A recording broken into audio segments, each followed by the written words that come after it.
This morning, we are celebrating an NC State alumna and astronaut who just received North Carolina's highest civilian honor. NASA astronaut Christina Koch joins us now right here on the show. And Christina, it's so exciting to have you here this morning. Good morning. Thank you for having me. So you just received the North Carolina Award for Science last night. This is for people who have contributed greatly to our state and our country. How are you feeling about that this morning?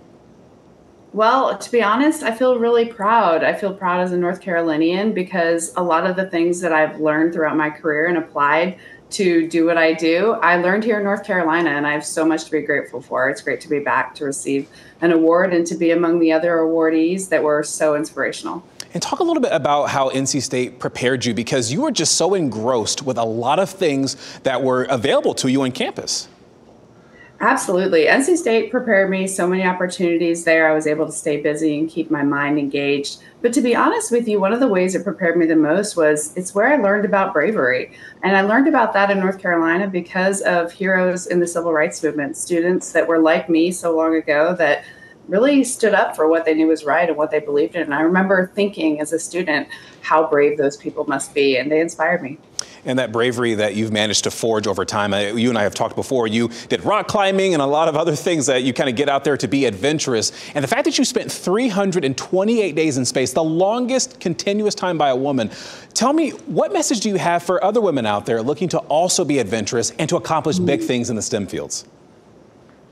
I think my message is to always do the things that might even scare you, the things that intimidate you, the things that you think that maybe are beyond your reach. But actually, when you achieve them, you learn the most about yourself and you bring the most back to the world.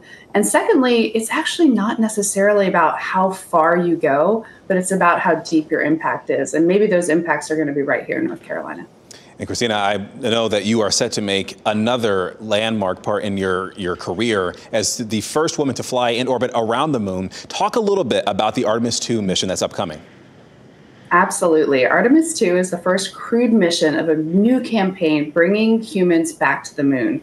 We're going to go to the moon this time in a sustained and responsible way where we stay to learn all of the amazing things that the moon can teach us, both about ourselves and the formation of our solar system, but also about how we can continue to explore even deeper into going to Mars, asking some of the huge questions of our time. So it's a really exciting time, and I'm honored to be a part of the Artemis II mission. And obviously, it's going to be so exciting to see you be a part of that mission. I am trying to come see you folks when you actually blast off there. Fingers crossed I can cover that. Thank you so much for coming to talk to us today, Christina.